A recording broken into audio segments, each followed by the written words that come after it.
का हाल बा तोहार। मेरे पास है ये 3 in 1 फिश टैंक, जिसका कंडीशन अभी फिलहाल तो उतना अच्छा नहीं है। इसके अंदर कोई फिश भी नहीं है, लेकिन हम इस फिश टैंक को बिल्कुल एक नया लुक देने वाले हैं। मैं इस टैंक को पूरा ट्रांसफॉर्म करने वाला हूं, और कौन कौन से फिशेज इस टैंक के अंदर रखना सही रहेगा वो आप कमेंट में जल्दी बताइए। सबसे पहले तो मैंने इसके अंदर जितना भी पुराना पानी था और जो भी सबस्ट्रेट था वो सारा कुछ मैंने बाहर निकाला, साफ किया इसको अच्छी तरह से, और इसको पूरा चमकाकर बिल्कुल नीट एंड क्लीन कर दिया। लेकिन इस टैंक में अभी थोड़ा प्रॉब्लम है। ये दोनों टैंक तो ठीक है, लेकिन जो ये लास्ट वाला है ये यहाँ से थोड़ा सा टूट गया था, तो मैंने इसको सिलिकॉन लगा के अच्छे से पूरा रिपेयर कर दिया है, और थोड़ा सा पानी डाल के भी मैंने चेक किया है, तो अब ये बिल्कुल सही हो गया है। तो अब इन तीनों टैंक्स को सेटअप करना शुरू करते हैं। सबसे पहले मैं इस बीच वाले सेंटर वाले टैंक को सेटअप करने वाला हूँ, और इसके अंदर मैं रखने वाला हूँ पोलर पैरट्स। सबसे पहले तो मैं यहाँ पर सैंड का एक बेस लेयर बना रहा हूँ। ये नॉर्मल कंस्ट्रक्शन सैंड है। सैंड को इक्वली स्प्रेड करने के बाद मैंने यहाँ पर रॉक्स पत्थर अरेंज करना शुरू किया, क्योंकि पोलर पैरट्स आपस में बहुत ज्यादा फाइट करते हैं, एक दूसरे से झगड़ते रहते हैं, तो ये स्टोन्स पत्थर रहेंगे तो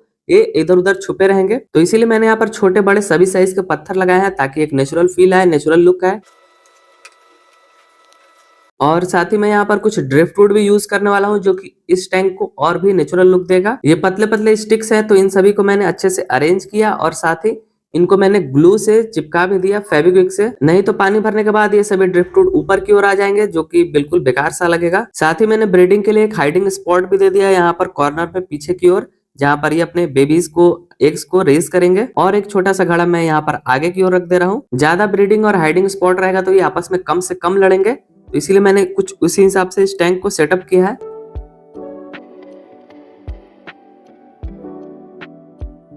तो अब बाकी के जो दोनों टैंक्स हैं उनको रेडी करते हैं। तो जो लेफ्ट साइड में इसको मैं सबसे पहले रेडी करता हूँ। यहाँ पर कुछ स्टोन्स को अरेंज करने के बाद इसको मैं पूरा प्लांटेड टैंक जैसे अरेंज करने वाला हूँ, सेटअप करने वाला हूँ। तो सबसे पहले इन स्टोन्स को अच्छे से अरेंज करने के बाद अब इस राइट वाले कॉर्नर पे जो टैंक हमारा है ये थोड़ा सा पहले से टूट गया था, तो मैंने यहाँ पर सिलिकॉन से इसको अच्छे से सील कर दिया है। पूरा अब लीक नहीं कर रहा है, और यहाँ पर कुछ मैंने पानी भी डालकर भी चेक किया था। तो ये बचा हुआ जो पानी है इसको मैं पहले निकालता हूँ बाहर। और अब इस टैंक के अंदर भी मैंने सबसे पहले पत्थरों को अरेंज किया और इन पत्थरों को आपस में चिपका दिया ताकि ये हिले ना। तो अब हमारा ये 3 in 1 फिश टैंक दूर से कुछ इस तरह का दिख रहा है। मैंने तीनों के अंदर स्टोन्स पत्थरों का जो काम था वो कर दिया है। बीच वाले टैंक को मैं बिल्कुल ऐसा ही रखूंगा, उसमें कुछ चेंज नहीं करने वाला। और इन दोनों टैंक्स के अंदर अब हम आगे कवर करते हैं। तो प्लांट्स लगाने के लिए इस बार मैं एक्वा सॉइल यूज कर रहा हूँ।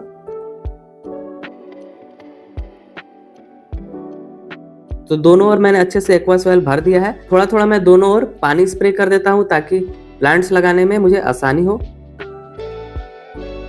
तो मेरे पास ये अमेज़न सॉर्ट के काफी सारे प्लांट्स हैं, तो इनको ही सबसे पहले मैं लगाने वाला हूँ, जो कि पीछे रहेंगे और बैकग्राउंड में काफी सुंदर और काफी प्यारे लगेंगे। वैसे तो अब इनका साइज छोटा है, लेकिन जैसे जैसे ग्रो होंगे तो इनका लुक काफी बढ़िया आता है। इसके साथ मैंने और भी काफी सारे एक्वेटिक प्लांट्स लगाए। इन सभी को मैंने मंगवाया है बनी कार्ट से। बनी कार्ट पे आपको काफी इजीली और काफी डिफरेंट टाइप के एक्वेटिक प्लांट्स मिल जाएंगे। इन सभी प्लांट्स का नाम याद रखना तो काफी मुश्किल है, लेकिन maximum rotala, crypto, hydrophila, vallisneria, Java fern और भी कई सारे मैंने प्लांट यूज किए हैं। सभी का नाम मैं आपको साथ में स्क्रीन पर दे रहा हूँ।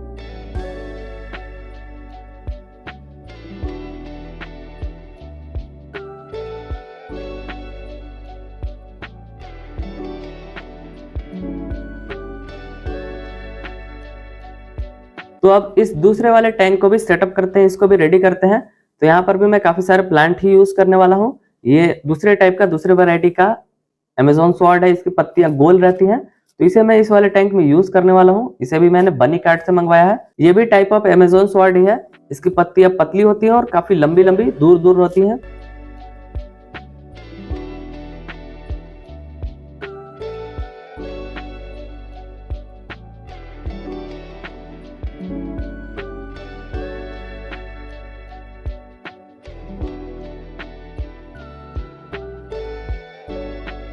तो जितने भी प्लांट थे मैंने सभी को लगा दिया है। अब नेक्स्ट अगला काम शुरू करते हैं। पीछे का तो बैकग्राउंड सेटअप हो गया। आगे मैं सैंड का एक लेयर बिछाने वाला हूँ, जो कि दोनों एरियाज को सेपरेट करेगा। आगे फिशेज घूमेंगी फिरेंगी तो क्लियरली दिख भी पाएंगी। तो सैंड फिल करने के बाद अब मैं इन सभी टैंक्स के अंदर पानी भरना शुरू करता हूँ। वैसे तो सैंड थोड़ा सा, रेत थोड़ा सा कम पड़ गया है, जिसके कारण थर्ड वाले टैंक के अंदर मैं अभी सैंड नहीं डाल रहा हूँ, बाद में मैं डाल दूंगा। फिलहाल तो इन टैंक्स के अंदर पानी फिल करते हैं, क्योंकि एक्वेटिक प्लांट्स हमारे खराब होने लगेंगे अगर लंबे समय तक हम उनको बिना पानी के रखेंगे तो।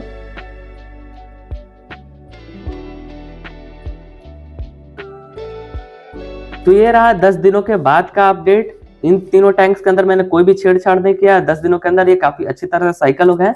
प्लांट्स भी मुझे थोड़े थोड़े और ग्रो होते हुए दिख रहे हैं। इनका प्लांट्स का जो ग्रोथ है वो धीरे धीरे होना शुरू हो गया है। तो अभी आगे का काम करते हैं। थर्ड वाले टैंक के अंदर रेत डालना है और ऊपर से पानी थोड़ा कम हो गया है गर्मी के कारण, तो पानी भी फिल करेंगे और साथ ही जो क्लोरीन था पानी के अंदर वो भी सारा ऊपर की ओर आ गया है। तो ऊपर जितना भी क्लोरीन है सबसे पहले तो हम इसे निकालते हैं। तो यहाँ पर मैं ये प्लास्टिक का ग्लास यूज कर रहा हूँ। बस आपको पानी के अंदर इस तरह कुछ डिप करना है और ऊपर से धीरे धीरे क्लोरीन इस ग्लास के अंदर आने लगेगा। तो अभी आप इस ग्लास के अंदर जो ये व्हाइट व्हाइट सा देख रहे हो, ये जितना भी टॉक्सिन और जितना भी क्लोरीन था पानी के अंदर वो सारा आ गया है।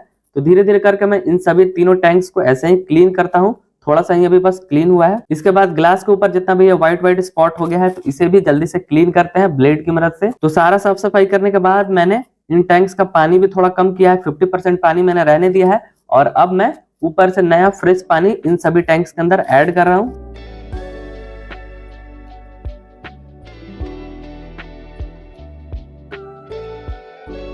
साथ ही मैंने इस थर्ड वाले टैंक के अंदर रेत भी भर दिया है। तो तीनों टैंक्स अब हमारे बिल्कुल एक जैसे ही दिखेंगे।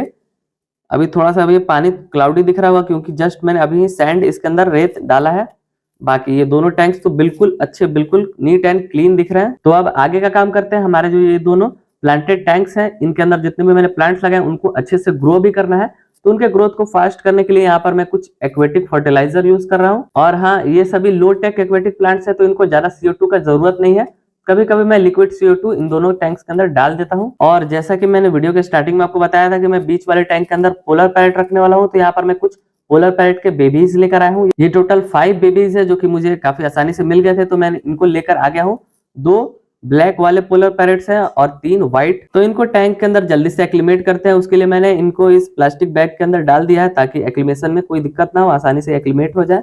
तो 20 मिनट के आसपास हो गया है इनको यहाँ पर एक्लिमेट करते हुए। अब जल्दी से इन सभी को यहाँ पर रिलीज करते हैं इनके नए घर के अंदर। तो एक एक करके ये सभी पोलर पैरेट्स चले जाएंगे अपने इस घर के अंदर। बस मुझे प्लास्टिक को कुछ इस तरह से करना है और ये इन्होंने जाना अपने नए घर के अंदर जाना शुरू कर दिया है। यहाँ पर ये गए सभी 5 पोलर पैरेट्स अपने इस नए घर के अंदर। फिलहाल तो ये सेटअप इनके लिए थोड़ा बड़ा है, अभी ये थोड़ा डर रहे हैं, लेकिन धीरे धीरे जब ये एडजस्ट हो जाएंगे तो यहाँ पर अच्छे से घूमने फिरने लगेंगे।